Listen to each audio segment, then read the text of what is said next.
Hello, everyone. Yes, hello. Hi, Alex. How are you? Can you hear me loud and clear? I can hear you. Yes, yes. Very well. Great, great. So how is everything going? Good, good. Very good. Excited to start the session. Yeah. Yeah, we can see, but people are still, we still have a few number here. Maybe we need to wait a little bit longer, if you don't mind. Very well. No worries. Are you an engineer, architect, surveyor, project manager, or an upcoming one? So how do you do your job?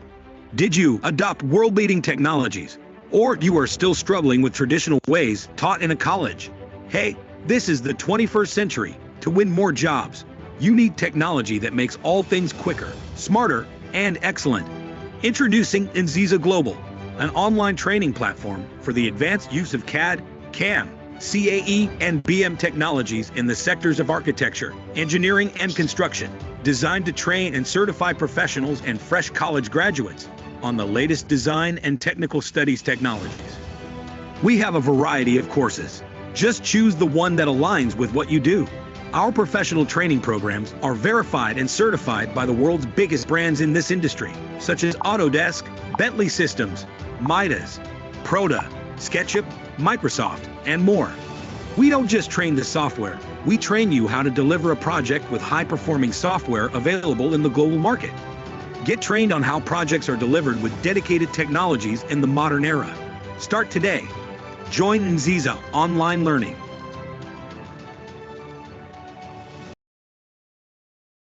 Hello. Hello.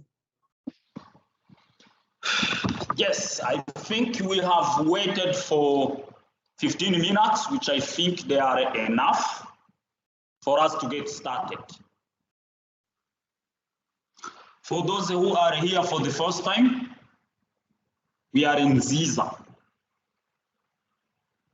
We are a specialized professional training center which focuses on the sectors of architecture, engineering, and construction, with more than 20 different training programs.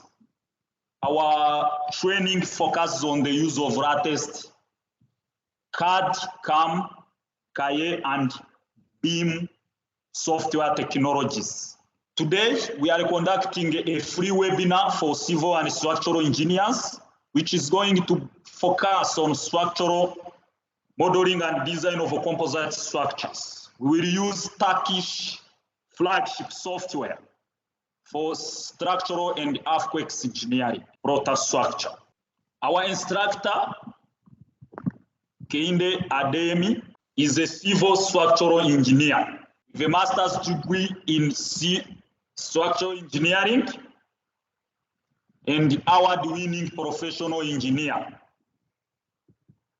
Started his career in 2011 and is currently working at British multinational company called the Arab. Recently awarded as BIM Hero. Keinde, is that correct? Yes, that's correct. Very well, correct. Yeah. Thanks. Congratulations, by the way. I saw it and thank you. Thank you very much. Congratulate you enough. Thank you.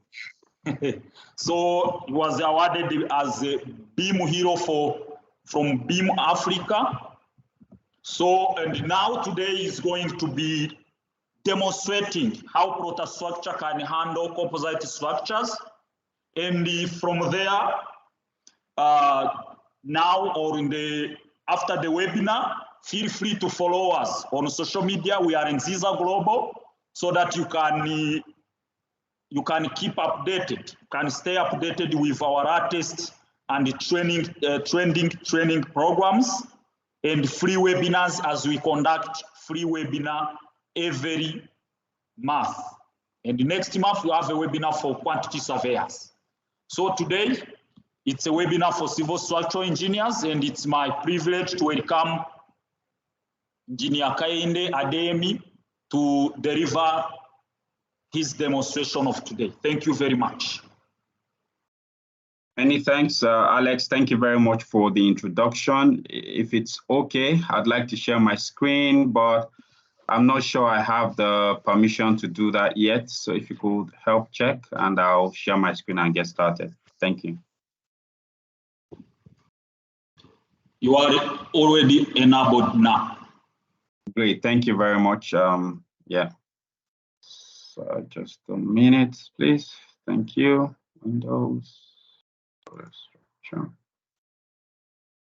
Great.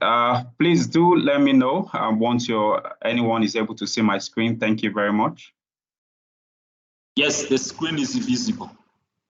Fantastic. Thank you. So once again, my name is Kainde Ademi. I've been introduced by Alex, and Alex, I'd like to say thank you very much for the introduction. And as always, I'd like to thank you once again for this opportunity to share knowledge with professionals across the globe. And thank you also for hosting this free session for everyone here.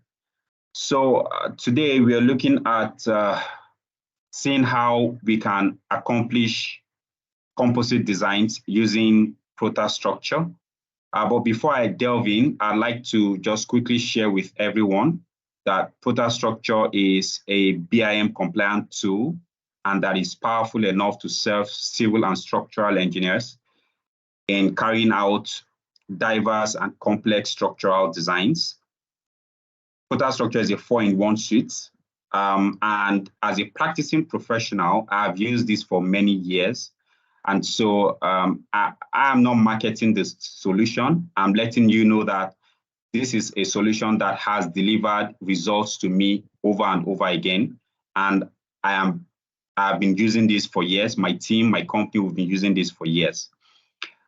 Protastructure is a 4-in-1 suite, like I mentioned earlier. So there's the Protastructure environment. This is this environment where we are right now. But for those who are conversant with this software, and for those who may have understood one or two things about how to use this software, if you move over to the drawings and report tab, you see that from within this Protastructure environment, you have integrations that takes you to another environment. One is called Prota Details for detailing reinforced concrete members and carrying out some other designs that are not carried out within Protastructure environment. That is this environment. And then there is that integration for Prota Steel, where you carry out detailed design of steel members, right? Now, there also is that feature that allows you to integrate your designs depending on what you have modeled and what you have, allows BIM integration with third-party solutions, some of them like Revit, right? And that's the fourth part of the suite I mentioned earlier. So there's Protastructure, there's Prota Details, Prota Steel, and then there's Prota BIM that allows this type of fantastic integration. So for example, as we have this model here, I can implement different types of design on the different types of materials I have here, because this solution provides me all of that, all within one system that is called Protastructure. Now, why am I starting from this perspective? That's because we are talking composite structures today. And you would agree with me, for example, taking a look at the model that we have on the screen, you see that when we talk composite structure, you're pretty much talking about combining different construction materials together to serve a particular purpose. In this case, what we have is a work-in-progress model of a commercial center. It's more like an event center, but you have a relaxation spot, you have open roof areas, you have free lounge areas and all that. So this is a simple commercial system or structure rather. However, as you can see, within this model, we have concrete members. And to demonstrate this without having to start talking you through that, there are some very simple tools. And effective tools within Protastructure that allows me to demonstrate that to you.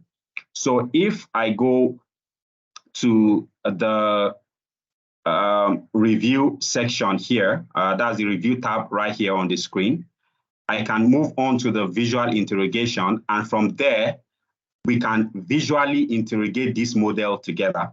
Sorry, let me just zoom out a bit so to allow good visibility of that. So I can go back to that visual interrogation tool, and from there area, I can look at section and materials.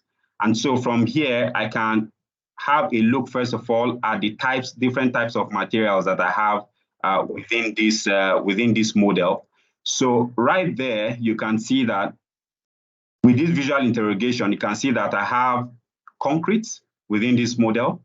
And for that concrete, I have two types of concrete. There's a grade 25, there's grade 35 within this model. And you can see that that has been shown with the different color palettes provided there. I have steel within this model.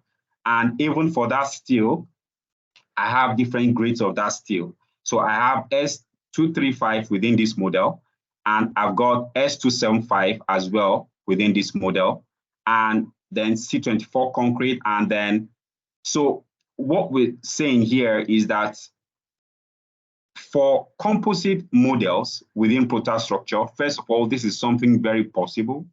And Protastructure over the years, I know, and as through practice, has demonstrated very good grip over the ability to combine different materials, analyze them, model them, that flexibility that structural engineers really need with respect to being able to efficiently carry out their projects and then being able to deliver satisfactorily to the client. So with this tool, I can see other types of members that I have here. I know I do have concrete slabs here. We have walls as well. You can see that wall right there. Previously, I showed you that I did have some slabs that I've modeled, wall thickness, beam sections. Now, this is quite interesting because looking at this beam, you can see that you have different types of materials within this model. So I've got concrete beams, I've got steel beams, and for those steel beams, there are several types of materials. For example, rectangular hollow sections. I've got I sections, I beams. You can see UKB 305 there, UKB 23, right? And I have channels as well. I have angles. I have channels. I mean, quite a lot of members there. And you can see that demonstrated there with the visual interrogation. Now, where am I trying to get to? Let me switch over to none here. The point I'm trying to make is that, first of all, if you are wondering if Protastructure is a good solution for you to begin and be able to implement your composite design requirements as a structural engineer, I'd want to say yes. Of course, nothing is perfect and there are always rooms for improvement. So the fact remains that you will always see software updates and upgrades. This is very normal. However, as is, the solution is good to go. So within this model that I've got here, let me switch over to the 3D view only for better view. You'd see that I have a few steel members, stanchions, columns, and the focus of this model really is to demonstrate reinforced concrete and steel composite structure, right? So because when you mention composite structure, you could have steel and glass, you could have steel and concrete, you could have timber, concrete, you can have timber, steel, right? So this particular model focuses on reinforced concrete and steel, just to put things in perspective right there. All right, moving forward, you'd see that as simple as this model is, it's actually quite complex and captures quite a lot of peculiarities that you will experience within a composite structure. For example, you have a reinforced concrete wall interacting with steel right there. And you can see that reinforced concrete steel joining together. And on that joint steel right there, you can also see that we have a reinforced concrete beam framing into that environment there. This is one very unique peculiarity that you'd have. Within this model, we also have slant members, like you see slant columns right there. And for this slant column, you can see that we have a reinforced concrete beam framing into that. And we also have this curved steel beam. So take a look at that. I just want to show you in the 3D, you can see. So this beam that you see right there is a steel beam. It is curved and it is also framing into that slant column right there. This is some very good flexibility if you'd ask me.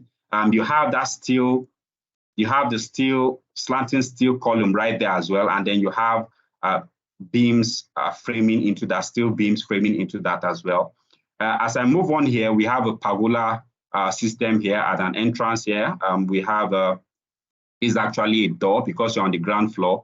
We are not showing the ground floor slab, but that's an entrance into that environment there. And you can see that we have some kind of pergola design here.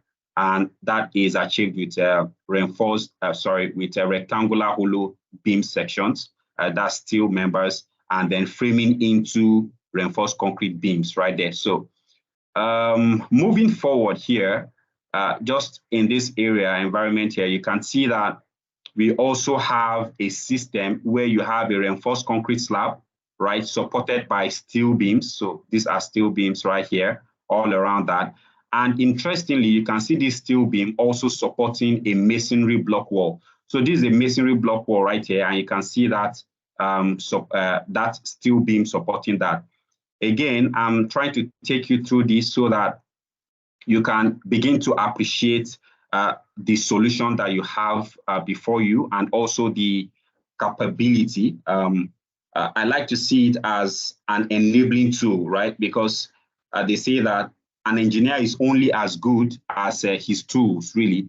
So there is the professional competence and capability of the engineer on one side, but then with respect to technological advancements that we see all over the place, you would need a very brilliant tool to be able to communicate your solutions as you look forward to impacting the built industry around you. So for this solution, for me, it's been fantastic, and I'm taking just a bit of time to try to show you around this existing model before we try our hands on a few things here and there. So again, you can see that right here we have that kind of a signed cantilever covering. You can see that steel member cantilevering from that column right there.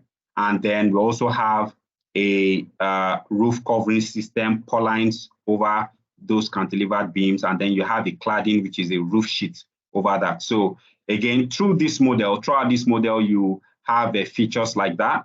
We have walls with windows. We have walls again as well with openings, entrance openings here supported on concrete members. And for those steel concrete beams, again, you have steel sections framing into them. So also at the roof level, you can also see roof trusses right there. Some sitting on steel columns, and then on the other end here, you can see that they're also actually sitting on concrete column here, so steel on concrete. So this is very typical of what you will find out there within an actual model and on a real life project. So before I go very far, let me allow us to try our hands on a few features of the solution. Just to reemphasize, the focus really for this webinar is to, first of all, understand a few fundamentals around composite building design, which is what we are working, which is the section where we are right now. Then integration of steel and concrete for structural excellence. Then moving on to sustainability considerations in composite structure, structural design, real-world best practices, and then, of course, the live Q&A session. So to advance in the fundamentals and integration of steel and concrete for structural excellence, I'd like to just take us through a few features of this model. But again, I want to emphasize that this is not a training. However, this is a webinar, and then because the time is short, I want to make the best use of that. And so I will skip some segments. I will not go into any details as per this.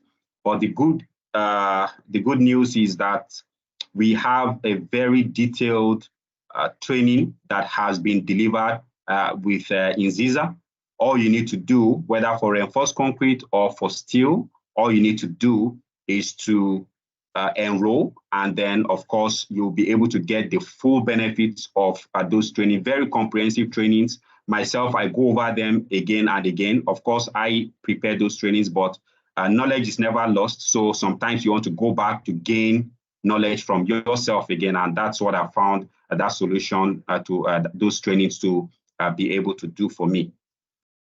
So then let me switch back to the 2D view for this model. So I'll just go back to my view, I get to the plan view, and so within this plan view, we're looking at the second floor level here. So let me get back to the first floor level. And so this is the plan of this first floor level here. And you can see that while we were looking at the 3D model just now, we weren't seeing quite a number of details. I only mentioned them. For example, when I mentioned that these steel members here were cantilevered, for example, this rectangular hollow section, I did mention that it's cantilevered from that reinforced concrete column. But right here on plan, you can see my cantilever marker right there, just letting you know that this member is actually cantilevered from that section. And so you can see that very interesting and quite straightforward. Something else that I've done here is that for this particular slab member here that has been placed between the steel beams framing and between these curved beams right here, I placed a slab already, and prior to this class, I had carried out some analysis and design. And interestingly, if I go back to the visual interrogation, you'll see right there that if we scroll down a little bit to the design status, you see that the design status for this area is green, and pretty much for the model, because I'd actually carried out some design before now. We have some members, of course, that are not exactly passing, and of course, there are reasons for that. For example, this stringer that is supposed to serve as a staircase member to access the first floor level here.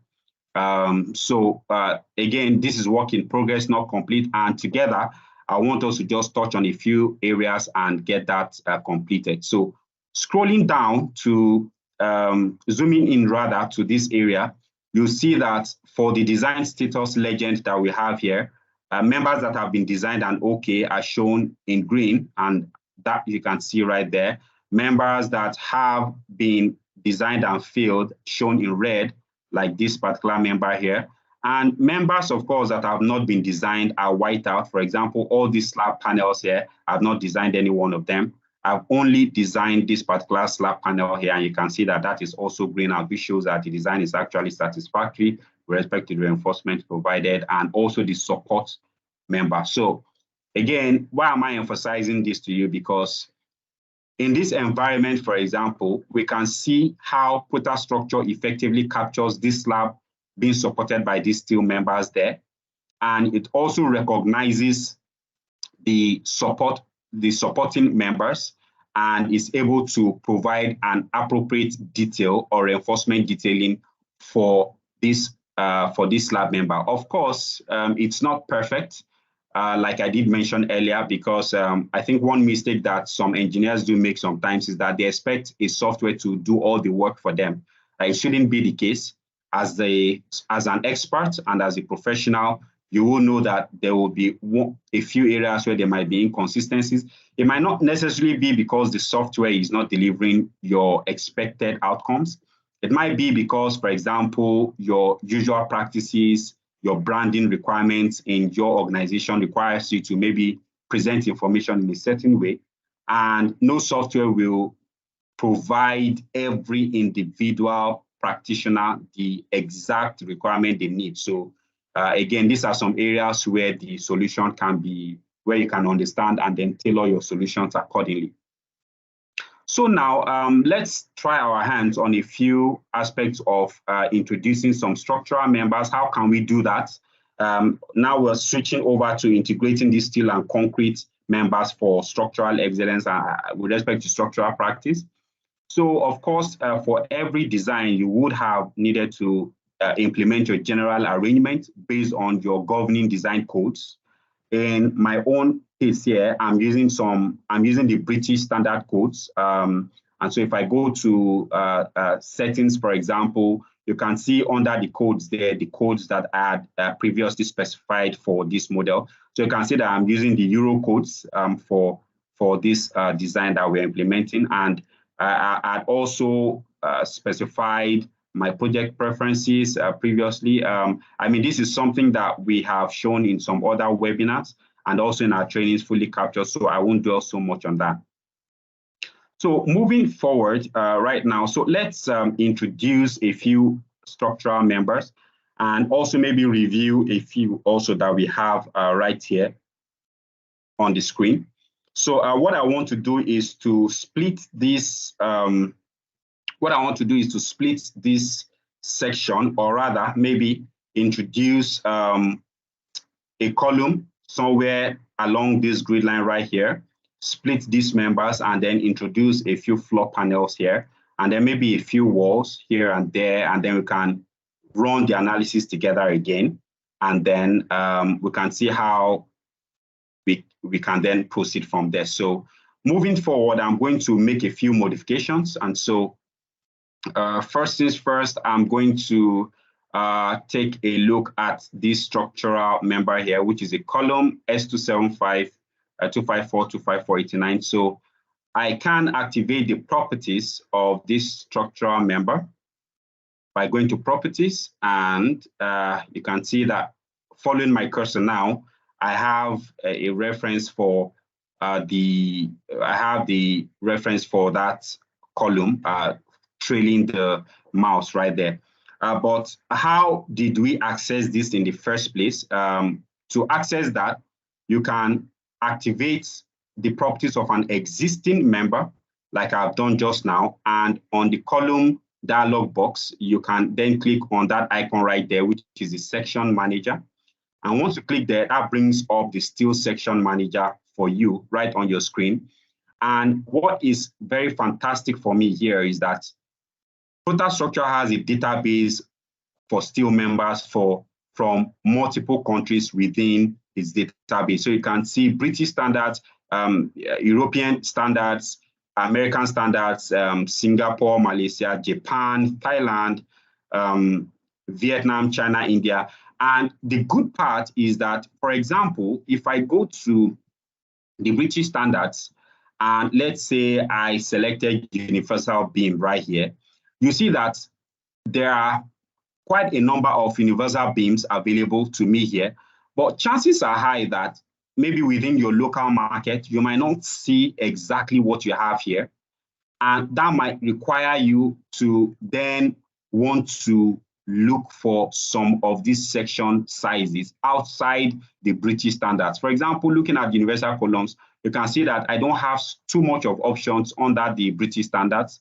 But if you switch over, say, to the Malaysia standards and you moved over to the universal column, of course, you can now see some other members that are not exactly available in the British standards. You can move on to Singapore, and then, so you have quite a lot of flexibility around these structural members. And as you move across, some of these sections are available, may be available in your market, but the governing code, of course, for design still takes account of all these member parameters into the design that is being computed. So the good thing is that you are able to have access to quite a number of section sizes from within this section manager for within Protastructure. If I cancel that right now, and let's say you were starting your model from the scratch, and you don't have any member that you've modeled like I've done, a very good way to get your member started with respect to your steel modeling is to go over to the modeling tab right here. And on your ribbon, you see that you have sections, different sections. I will call them panels. So you can see the reinforced concrete members panel on that ribbon. This is for reinforced concrete members. But if you move further to your right, you're going to see the panel for steel members. And so from here, you can select column, beam, trusses, pretty much any steel member that you'd like to get started with. So let's get back to that column right there. And on that column, you then see that we have the interactive dialog box back. We can get to the section manager, and from there, you can select a particular section, ensure that if what you prefer or if what you desire is not exactly visible to you in the database of the selected member, you can switch databases to find exactly what you need for your model. So for this, let's say that we wanted to work with a Malaysia section sizes and universal column. You see that, again, you see those different section sizes there. You can move around any of these, Malaysia, Singapore, whichever is giving you the kind of outcome, or rather the kind of result that you really want to see. Again, you have access to them and you're able to make those selections. So let's say we selected this particular section size here, 254 by 254, and say 89. Again, you can see those parameters for this section size right here. And if I clicked on select, now I see that still within this section manager, I'm able to specify whether I want just a single member or I want multiple members side by side, depending on how you are implementing this model of yours. And then you can also modify the rotation of the member for placement within this environment. I will show you a very typical example of how this may matter, because sometimes you can rotate within this environment and it also look like within your interactive column member manager here, you can also implement some rotation. But I'll show you a peculiarity in the difference for modeling this, and that's one of the flexibilities that Protastructure provides you. So let's select OK for this and click OK. And right there, you can see how this column is about to be placed if I were to place it within this area here. I'm going to go back to that section manager, rotate again back to the default, OK. And while there, you can see that by the time I then place this member at any column intersection, say this particular intersection, you see it's letting me know that my analysis will be invalidated because I'd actually analyzed, like I mentioned to you before. So I click yes, and that structural member is placed right there. But of course, there was an existing beam. So what is actually happening is, as though, if you look at the 3D, it's actually as though I am placing this member on a beam that is already crossing, which is not the case. So what I'll then do is that I'll activate the properties of this particular member. I'll delete that, and then I'll now replace that member, okay, right there. And I have a prompt asking whether to split this beam across that column. I'll click yes so that I can have two separate members. And now you can see that that beam has been placed again right there. You can see that that has been replaced. And then it has also been split across this steel member right here. Now, getting back to this member, let's go back to the properties. And from within your member placement, I can make effort to then rotate this by 90 degrees and update that. And there you can see that that member is effectively rotated. And you can also see how that environment has been tidied up and updated within this model. Now, I will repeat the same process for this member. And but before I do that, you can see clearly as well that the color coding for this steel member now is now white out, letting you know that this member has not been designed at all. And the previous members that were green all along with satisfactory design, you can see that they are now amber, showing you that the design is expired and not active again. And again, that governs both the steel and the reinforced concrete members because we have modified, we have made changes to this model, yeah? So moving on, I'll repeat that same process just to place this member again. So initially we activated this from the section manager. Now I'll use the properties to just simply pull up the property of that, and I'll place that at that intersection. Again, I'll repeat the process. Give it that property, just quickly place that across those two, and then click yes to split them. Okay, having had that in place, then what I'm going to do next is that I intend to now position some members, some beams across this space that we have there, just to have a few panels here and there for placing slabs within this area. So to carry on with that, what I'm going to do is to let me see. I desire to use a smaller section size. So again, let's go to the beam and to the beam icon right there. And then again, we'll move over to the section manager. Yes, I do want a universal beam for this and not a universal column. So I'll switch over to universal beam, and I'll scroll through options available within the British standard section sizes. If I do see a section size that is adequate for my intentions, then I can select that from there. Otherwise, what I'll have to do is that I will need to maybe switch over to another database to select that. So let's look for, let's say, section size, say maybe 2 or 3 by I'm looking at a depth that can support our slab members effectively. And so if we have smaller spacings, maybe we can work with, say, let's say 254 by 146. I'll use a slab thickness of about, say, 120.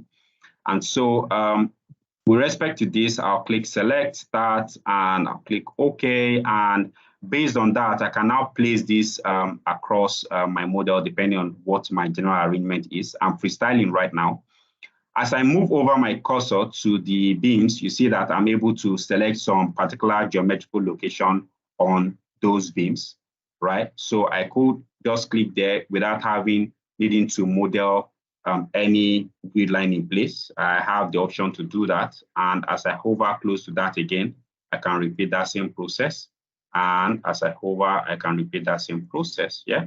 And again, as I hover, I can repeat that same process. In this case, I'm getting a prompt on whether or not to split. Well, I do not want to split because the beam that it is detecting for splitting are actually beams that are for stringers, staircase for accessing the upper areas, as I mentioned earlier. So I'll click no. So what I want is a beam that runs all along that space. And I'll repeat this process, right there, and again, right there, and right there. Okay. Now, the point I'm trying to make here is to show you how flexible and very easy it is to implement modeling, composite modeling within Prota. And again, I'm mentioning Prota because technically from the Protastructure environment, you should get to Prota to finalize all your designs. So now that we have these new members created right there, then what we then want to do is to place slabs within this area. So how do we go about that? Again, you can locate your slab members in the reinforced concrete members. Remember, we're talking reinforced concrete and steel here. So if I go to the slab sections, for this, I actually do want to utilize a 120 deep slab member. And without much ado, with your concrete specified, you can move over to the load to specify the peculiar loads on this. I did mention that this was a commercial center. So for the dead load, maybe I can use an additional load of 2.5 for finishes, partitions, and all sorts. And then for the imposed load, we can use, say, balconies of guest houses and clubs right there. So that's an imposed load of 3 kilonewton per square meter. Depending on your particular scenario, this loadings definitely will be different. And again, easily, I can, using slab placement options available to me right there, I can place these slab panels. And you see that it's quite pretty much easy to do that within Protastructure. The good part is that as you're placing these members, the solution is intelligent enough to also be able to highlight the interactions of these structural members. For example, this based on the yield line theorem of load distribution, Protastructure is able to identify the effective span of these slab panels, and that shows that it's able to also identify the steel beams that have been created, as well as how that interacts with the slab, reinforced concrete slab that's in place. So these are internal workings within the software that are not exactly visible, but it shows you that, and it gives you that level of confidence that the software actually understands what is happening and is able to relate effectively with that. Now, a few other things here. Let's take a look, for example, at these members that we had created here, the stringers that we mentioned earlier. The intention is that these stringers would support, let me just minimize this a bit for more visibility here. The intention is that these members are going to support steel risers and or steel threads that will take convey users from the ground floor to the first floor through that entrance right there. Now, to demonstrate this, I wanted to show you that normally, you know, when you're placing your stringer, you want this area just so that connections like bolting, like creating holes and being able to include bolts from the other side will be very straightforward. That's why sections like C channels, for example, or C fed for this kind of utilization, right? So, but in modeling this, sometimes it's quite tricky because straightforward because this has been sorted, and this also looks quite interesting because it's in the right orientation. But let's say that we were to view the properties of this member. Let's go to properties, right? And section manager. You can see that the rotation angle that I created for this is actually 180 degrees, which is a mirror. But if you look at the members properties here, you can see the section angle right here is 0. Now, I'm trying to emphasize this because I need to touch a little bit on the flexibility knowledge gap. If a structural engineer is not very versatile with the solution, it could be a knowledge gap, and then that becomes an issue that then may or just leads to a lot of waste of time, right? So you have these types of flexibilities and peculiarities with respect to modeling. So let me demonstrate what I'm trying to say. Remember, and go to the properties. You can, first of all, just a second, you can see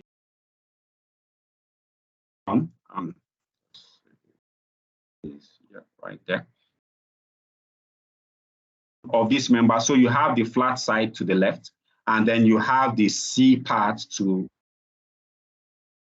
a structural engineer, for example, who wants to maybe modify this model, might think that in order to that what he needs to do is just go to the properties tab, for example, and within this section, switch this over to 180 degrees. But what you see is that if that is done, you see that there's actually a hinge point or a connection point was at the top of that member. So implementing this rotation from this environment, for example, will only just flip over, will flip your structural member, which is the beam, around the joint. And this leads to a model that is totally wrong, because the intention is for this support here to be fixed or directly connected to the beam right here. So that leads to some kind of wrong outputs that are not exactly fantastic. And again, just to emphasize that some of these peculiarities, right, is actually these nuances, so to speak, dwells a lot on understanding, first of all, the principles of modeling, and then before you can now achieve or accomplish your intention of modeling right and also having your composite structure correctly represented according to your requirements. So for example, here, where we need to sort that out, for example, is within the section manager. So there are times when you need to use the section manager like that. You can see, so that rotates the model, that rotates the member rather, without tampering with the support points, right? So if I click on OK here and I updated this accordingly, what you just see is that it mirrors you the effect that we got earlier on. So again, I'm touching on this because these are some of the requirements of doing things right, and not just because we need to touch on sustainability as one of the requirements for this session, and update the rotation angle for this, get that back to here, and I'll click OK again. I'll update just to flip that back, close, and then to at the J section, we're supposed to have this starting from the ground floor. I'll go back to the properties of that and just quickly look at the end of that beam. That's the part that is still at the first floor. That's supposed to be at the ground. Building is 3.6 meters, already previously modeled. And so what I need to do is to specify a negative, update that. And so that now looks right, and which will be at the ground floor, and then a support at the first floor as well. Other parts of our composite model, for example, let's look at the footing. So looking at this slant column here, as you can see, in previous interactions, in previous webinars, we've looked at how to, I don't know if this is accessible, but I do think it's accessible from the Nziza database. So we've done or be able to do some of this, like creating slant members. This is within our training to that. But my emphasis here is that it is very unlikely for steel stanchions like this would be steel embedded inside the ground. What you're going to have is that you will have concrete footings that in real life scenario. And that is one of the instances that has been demonstrated here.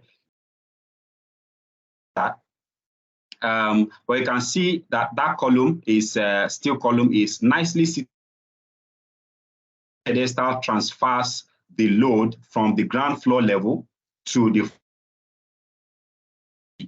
pad footings that have been designed for this. So again, this is an between a concrete and steel. One more peculiarity that I'd like to highlight here, for example, to provide block wall load on certain members depending on what our requirements are. So model here, I'll just quickly switch out from there. Demonstration purposes as well. Get the properties of these slab members within that area, just to close. Back to what we then have here, we can now again load on this. So I can right click on that member, and I have an interactive edit loads. I can click on that option here, or I could just simply select that member. I can find that edit load functionality right here as well. And this allows me to be able to provide top of that steel section right there. And I rotate that just to let you see that what you actually have is a curved steel right there, because this is very interactive. Again, this is one of the very fantastic structure allows and gives to the structural engineer as he on wall load. In this case, we want to place a wall here, and our 150 is okay in this case because it's just a barrier wall. 1 meter is fine in millimeters, and the wall unit weight in this case is 2.4. This to a preference of yours, let's say maybe 2.6 in this case, and develop your wall load library, and then just simply select from we have here. We have some presets, and you can also customize yours, and then you can get that loaded on your beam as I have just done right now. And once you click on update and then OK, you see that wall load has been placed on that steel beam. So Prota still doesn't tell you, oh, this is a place masonry block wall on that. No, of course, certainly not. This is structure. And just to let you know that these are possibilities that allow you to achieve your design goal. See, we've been able to effectively position slabs supported by steel members, a few structural members like steel columns. We've looked at, for example, with wall load. So let's assume in the interim, let me take you quickly through running an analysis. Now, to do that, all I need to do is to locate my analysis tab right in analysis, and right there I can jump over to. It's fine. You can do a building model check, but I'll just jump because of time. Jump straight. In this case. Now, because I've done some analysis before, Protastructure, whether I want to redesign and reselect, this naturally will be the case for me right now. So I'm going to select column and wall reinforcement design. We are going to also design the steel members, and that is accomplished by right there. For the columns and beams, I want to reselect members and then I'll run the building analysis. And as you can see, implemented in a few seconds, this model is not very heavy and to be done with that analysis and design. And you can see in real time those members that are being designed. Is checking the steel members now, and in a few seconds now we should be able to get the outcomes of that. One thing I'd like to, for all these that we're doing, and for me, when run sessions like this, it's always very interesting to me because I see allows my professional practice to be simplified. This is what I see. So, right? But it is enabling efficiency, therefore allowing us to even achieve better requirements, such requirements, right, in design. So, getting back to the plan view, you can see that, again, we have been able to successfully design all these members. You see that the beam that failed before is now passing. Why? Because I have updated that model. It was cantilevered before, but it was failing because obviously something was not right there. I think it was a deflection. And then, but now that we've updated that model, and now it does have the support at the ground floor, this is now passing and satisfactory. So now, how do we know that this design is anything to give by anyway? How do we know that we're even doing things right in the first place? How are we sure that we're doing things right here? There are quite a number of ways to check those out within your process. One very good way, if you are certain that you have designed right, is to investigate your design outcomes. I'd like to jump straight to that of steel members within this model. And so what I'll do is that on the menu area, I'm going to look for the design tab. And on this design tab, you'll see that again, you have reinforced concrete section, you have the steel section. And within this steel section, let us click on beams, right? Yeah. So let us click on beams. Let's try to interrogate a few beam designs that we've done. And right here, you can see that you have the table that captures all the beams within this model. Their material, section class as per design code, slenderness requirement, deflection, design, and the design status are provided right there as well. So again, this is very interesting because I can easily see how my design has been captured and how this has also been catered to. Let's take a look, for example, at, let's take a look. Let's identify one of the beams supporting a slab system here. I'll close this. Let's say this steel beam right here. So this is 1B48, right? 1B48 and 1B49. This beam is supporting slabs, and it's also transferring its loads to reinforced concrete beam. So let's take a look at that beam. Why not? So I'll click on beams again, and that brings up that table. So let's look for 1B48 right now. Scrolling down right here, this is 1B48. Yeah. Now we can interactively look at what is happening within the design of this member, just to investigate our design, because as engineers, you need to be thorough with your processes. And so I will double click to activate the report, the steel beam design dialog for this.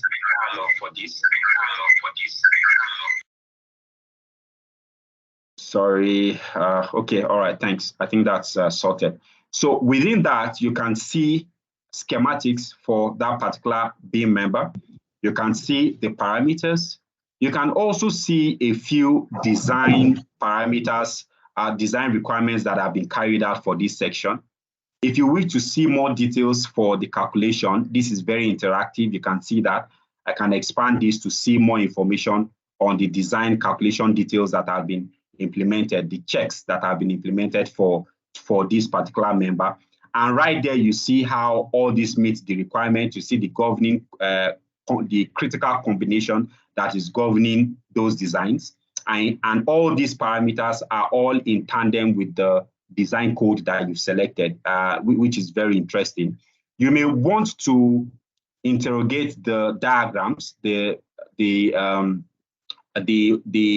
force diagrams on this beam. And so from there, you can look at the show diagrams, and clicking on that, I can see the diagrams for that particular beam, which is obviously showing you right there. You can see the envelope diagram, and right here, this is actually showing for the envelope diagram. You can investigate the G value only, and you can see that moment diagram as it hugs and as it also bends right there. So you can look at the Q. I mean, pretty much this is very interactive for that particular member there, which is again part of what is very interesting. You can generate this diagram report from here. I can click on that just to show you. Let's show the table and the diagram. So clicking on report there, you see I'm able to immediately generate a quick report of this load diagram right there. And again, the reason why I'm trying to show you this is just to demonstrate that Prota actually does understand that there is an interaction here between the reinforced concrete and the steel, right? So, and that interaction is quite well accounted for, as we can see on the screen. For these particular members that we are using as a sample, we can also look at the design report. Yeah, we can look at the design report. We can generate a design report for this member, and right there you see that design report generated, and this is of course tenable anywhere with respect to your designs that you've implemented. So I cancel this. The same thing obtains for your steel columns that have been designed. If I click on the steel columns, you're going to see something quite similar to what we saw just now. And you can see that you can look at the interactive design general report and all that. So now let's move on to looking at slab designs right here. So let's look at this area where we have a one-way spanning slab across this section right here. All these panels, 4 panels, does have a 120 mm deep spanning slab. However, these slab members have not been designed, but the structural members supporting them have all been designed. So how do we implement this design while yet understanding that these members have been supported by steel members right here? To do that, you need to switch over to the design tab where we are right now, really. But before you can design, technically, there's a requirement called your slab strips. You need to place slab strips just to define the path of that design. So for this, we are going to place some slab strips right there. So let's switch over to the Y direction since the effective span is along the X direction, since along the horizontal X direction, according to our Cartesian coordinates, as you can see right there. So we also need to specify the end conditions for each of these slabs.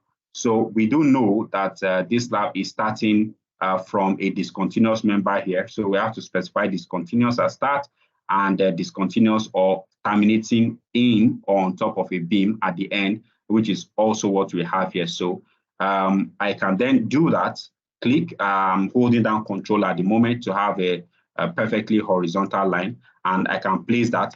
And right there, you can see how the reinforcement members have been taken care of within this slab section here.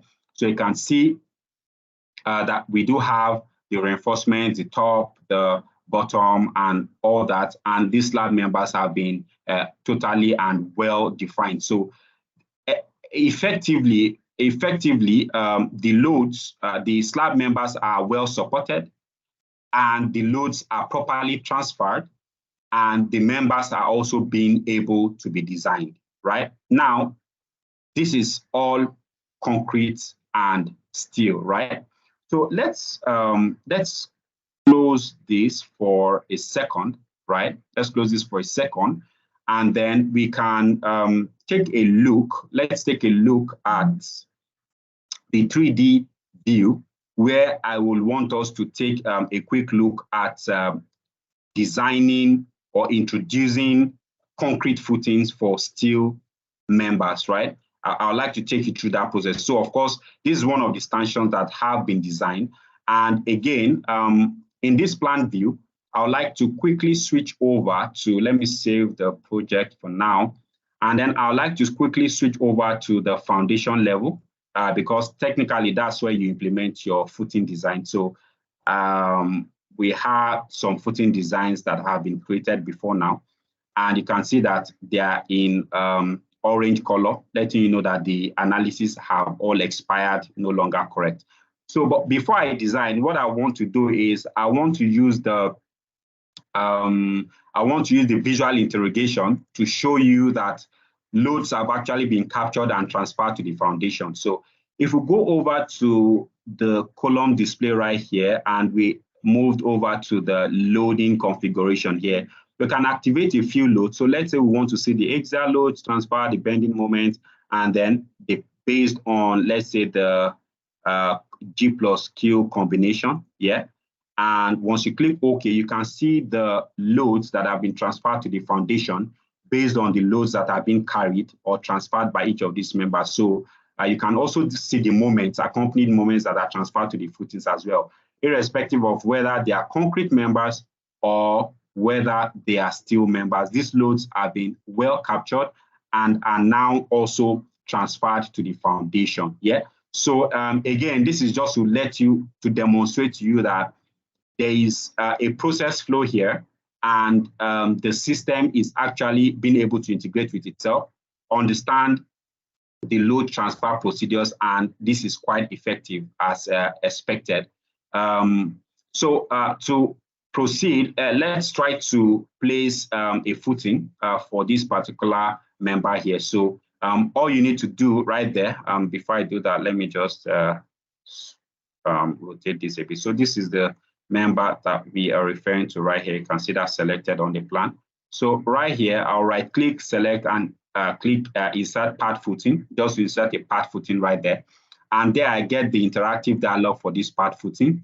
And you can see that I have some initial parameters, which is actually satisfactory for me, but not exactly acceptable anyway. So if I look at the geometry area here, I can see that, of course, you can always play around the footing labels. Let's say this is footing FTG3, the depth is 400.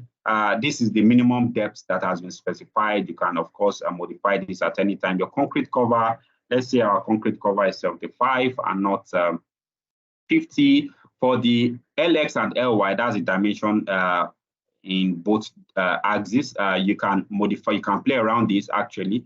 Let's say we wanted to try a 1000 by 1000. You can see that real time, I have that design accounted for, and I can see that that is not satisfactory based on eccentricity requirements. So I may also lock both directions, and then I can force a square footing, and then just, sorry, let me just modify this. Sorry, just a second. 1000, okay. So I can lock these dimensions, and once locked, I can switch over to having this, again, checking the minimum dimension. This is 1.1 by 1.1 meters. Sometimes you may have a scenario where local requirements need you to have a particular a minimum dimension. So in that case, let's say this were 1.2 by 1.2. You can see that that looks satisfactory. Now let's switch over to the pedestal. So the pedestal is that part of the concrete that connects, that part of the footing that connects the base, the actual base, which is this section here, connects that base to the steel section at the ground floor level, because you cannot bury the steel member within the ground. It will only rust and get messed up in a very short time. So that is not standard practice. So that pedestal is the connecting part. So in this case now, I can switch over to that pedestal. I can see the dimensions that have been provided me for this pedestal, again, based on the section size that I am using at the moment. So again, you can play around this, modify this. These dimensions are not exactly achievable on site because of the decimals in millimeters. This is not realistic. So I might just decide to make this maybe, let's say 550 by 550, which is very measurable on site. And you can see that that is quite interactive. And if fine, I can click OK. And this places that particular footing for me as desired. So again, you can see how you can easily create footings for steel within a composite model such as this. And then to just bring this session to a close, what I'd like to emphasize is when you have a composite model in Protastructure, the fact remains that there are some part of this model that is concrete, and then there are some part of it that is steel. So for the concrete part, you are expected to, after designing here with satisfactory designs, you are expected to ensure that you complete or transfer your model to the Prota details environment, as I showed to you earlier on from the drawings and report tab. It is fully integrated, and so you won't need to do any much work anymore.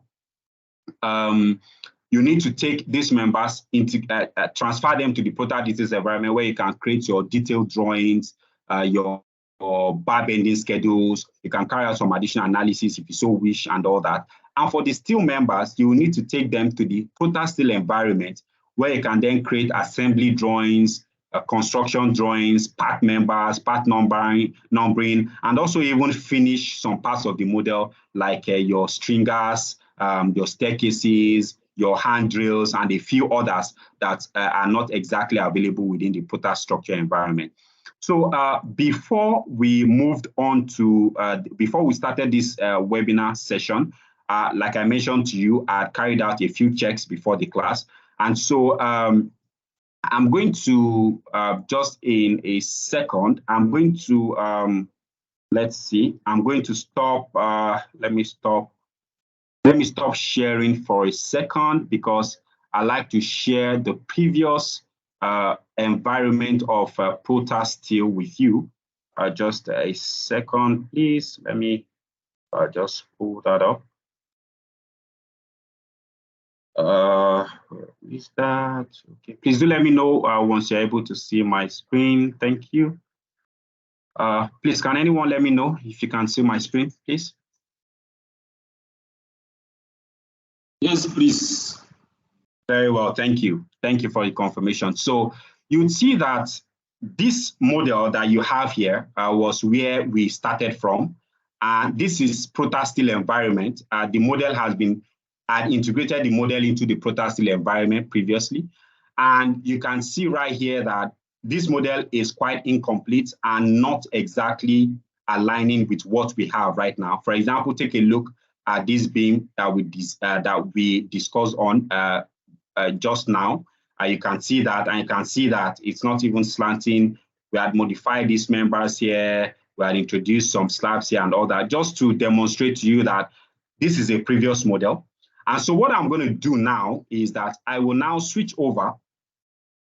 Let me now switch over to the Protastructure environment, to the Protastructure environment rather.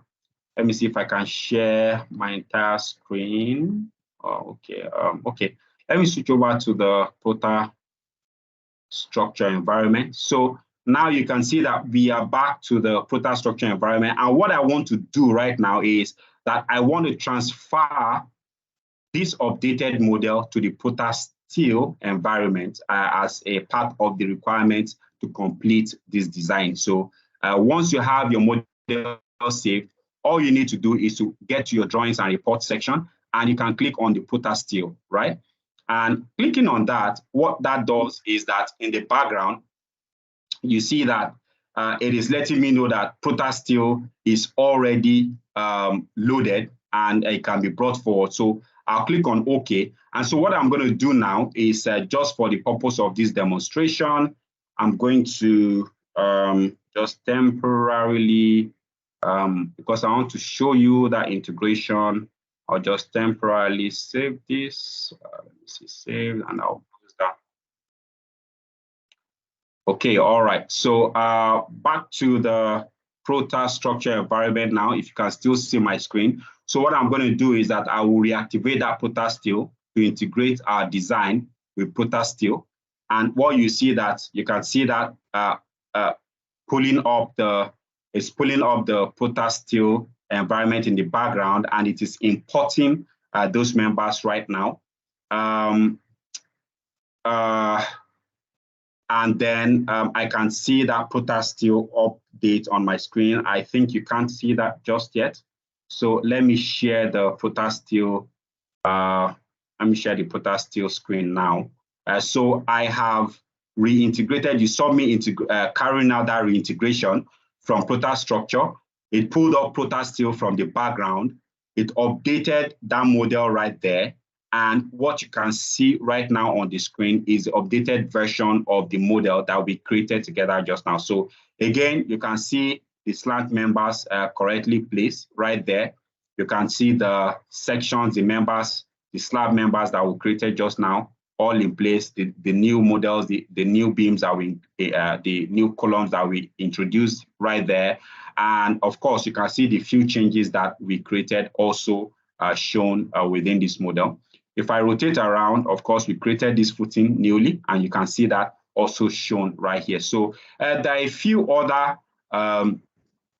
designs that you can, actions that you can implement within this environment to close out your design process. Again, I will not go into the details, but let's take a quick look, a very quick look. Let's take a quick look at, say, this beam right here, this steel beam connected to this concrete column right here. You can see how these two interact right there. So there are some actions, for example, like connection designs that you may need to, in fact, not that you may need to, that you certainly will need to implement within Protastructure to conclude your designs. So again, Protastructure via Protasteel gives you that flexibility to implement and close out your needed design requirements. For example, connection designs. You have macros. Again, we have extensively covered this in previous trainings. And so because the time for this webinar is typically short, we cannot cover all these things in detail, but just to let you know that previously they carried out some connection designs for a few members within this environment just to demonstrate this. Now, let us do one together. Let's say this steel beam here connecting to this steel column right here. Let us design that together. And to do that, what we can do is to look for a connection macro that allows us to be able to implement that. And in this particular case, that's going to be, let's say, beam to column connection design. And for this beam to column connection design, we are going to look for the one that is beam to wall or to column. So this is beam to wall here, but it's simply a composite connection design that integrates steel members to a wall or a concrete wall or to a concrete column, which is exactly the scenario we have here. There are details around using this. I won't go into those details. So I'll just click on that macro, and then I'll select the relevant members, and you can see that connection provided exactly as I would have thought it to be designed right there in accordance to the capabilities of the solution right there. So this is one example right here. For the sake of time, like I mentioned, I will not go into so many details, but if you take a look at our training course, you'll see that we have gone into as much details around connection designs as you can have. And the good part is that that training also covers composite designs, just like you can see right here. We provided a lot of details in those trainings. You'll see, for example, how you can trim members, how you can ready them for your connection designs, how you can, pretty much a lot of members you see. For example, in this particular webinar, I'm not showing you that just takes a lot of some time and webinar. But within that, you will see how to implement this and complete. To wrap up this session, I emphasize a few things around sustainability. So one area that I really like to touch on is that one of the reasons and quite easy to model and to design composite members like concrete and steel. A lot of extensive research, and research has shown that steel and concrete are quite one of the major challenges that have been determined, of course, or parameters, their response to heat, fire, incidences, and all that. However, existing forces, steel and concrete, very complementary. For example, when we're designing reinforced concrete rods or steel members through those slab members, and design already, because you are introducing steel inside. In this particular case, we're now taking that further, reinforcing members, but allowing these members to interact, steel beams like this to interact with steel members like roof truss members, your purlines, of course, your horizontal members, and all that. We're allowing these members to now interact with steel, transfer. And so from the modeling to load points, all these are well accounted for using this solution. And the structural engineer explores possibilities around. It's very important that you also continue to be abreast of recent trends and discover. And also, one good thing is that Protastructure is a software that is constantly updating. So you should be rest assured if, of course, you do decide to use this. Sure that from time to time and very frequently as needed, the software is allow engineers to be abreast of industry trends. And I'd like to say thank you very much for listening, and I'd like to take any questions and answers. It's just thanking you for the very good demonstration. We have members here, and I have enabled the microphones for every attendee who is here. So feel free to ask to switch on your microphone and ask if you have any question or if you have any suggestion regarding this demonstration. Anyone with a question, suggestion, or any idea? Yes, I have a question. Yes, please. Thanks for this session, but my question is not concerned for this topic only. Yes, please. The problem in every day with Protastructure. Firstly, I'm sorry for asking this question. In Prota, sometimes if you are designing, you found on the first floor, for example, you get 4 steel columns, steel bars of H40. On the next floor, you get 6 bars of 40. According to our understanding, to me that the floor above is more loaded than the floor downward flow. You can just help us to know what the meaning, how Prota designed the columns. Sometimes the above story it provides more steel bars than the downward columns. Try to answer. Yes, Arisene, thank you for the question. But in our last webinar, our instructor have clearly explained and demonstrated why that happens.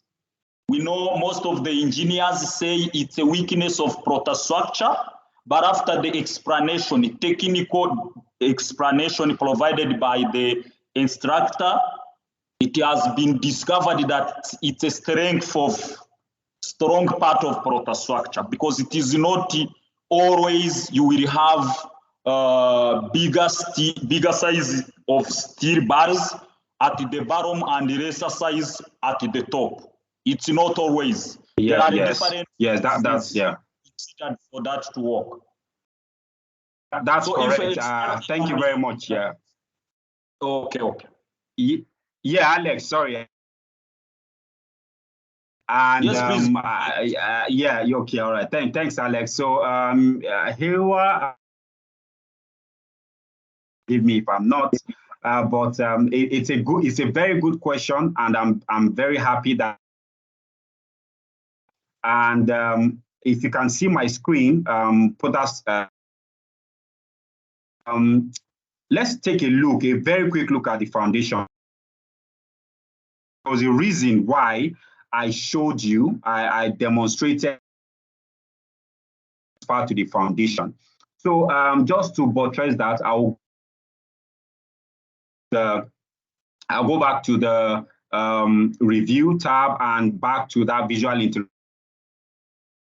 The reason why I'm doing this is because I want to show you right here that it's not even all the forces that are being captured by this one column, for example, that is shown here.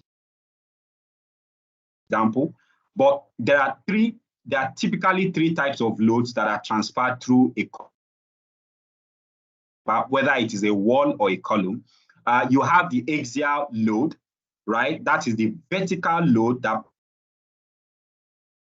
through the middle of that column, right? That axial load moves exactly through the middle of this column right there. Whether it is 7 floors, 10 floors, 100 floors, whatever, it moves through that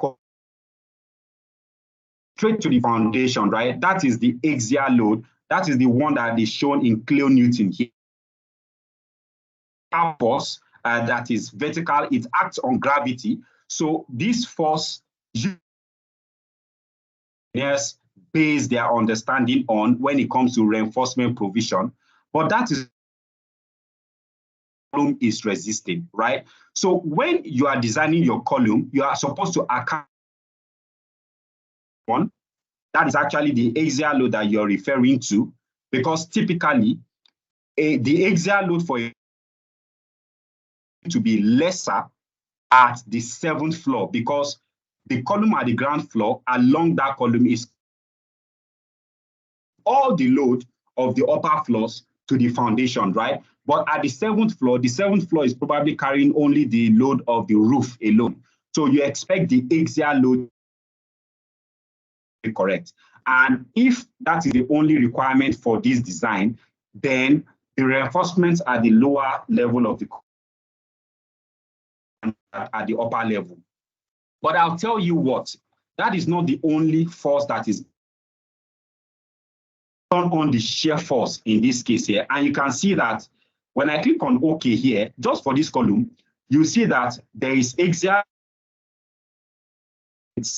and this moment is captured both in the X direction for this particular position is, and that is being resisted by this column is 1.6 kilonewton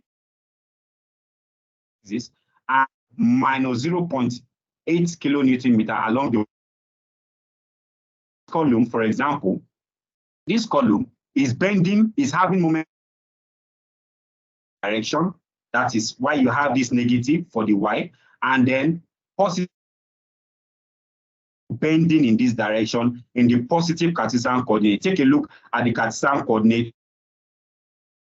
Positive downward is negative, to the left is negative. This moment, for example, this column is not only carrying this axial load direction and then bending upwardly as well here. So if the value of this, if the bending moment is very, very large, you'll discover that most critical force that is then being resisted by this is going to be the moment. And so that will bring about an increase in the this explanation that I gave you is not limited to only columns at the ground floor, at any level where you have. And that's one of sure that their general arrangement balances load. So when you are carrying out general members, what you're trying to do is that you want to balance the forces so that as there's a force on the self out, it reduces the moment that the column is subjected to, and then that way your reinforcement will be tailored as closely as possible to the requirements of your axial load. But if your moments are large at the upper, normally, many times at the roof level, like take a look at this roof now, you can see that at this roof level, there's no level, but at the first floor level, there is a slab. So this slab sometimes, there's something we call a diaphragm effect. It helps your column to also resist moment. So these slab members that you are seeing placed here, it allows your column to also resist horizontal bending moments in some. At the ground floor, they are braced laterally, right, because of these slabs. But the columns are the moment, if it is large enough, you just discover that you begin to have a larger upper column compared to the lower column. And the advice I can give you, maybe you can try that out, is what you can do, if anytime in the future on any of your model or your project, what you can do, for example, say, let's say, for example, I'm having reinforcements than what is on the ground, take a look at the span in between, and you will discover that chances are high that maybe the load or the moment span is too large. You can introduce that span, and you will discover that the load, the reinforcement provided will be automatic. Moments will also have been reduced. So you can check that out moving forward. Thank you.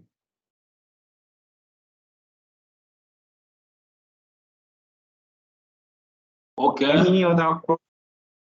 Arisene, is that clear?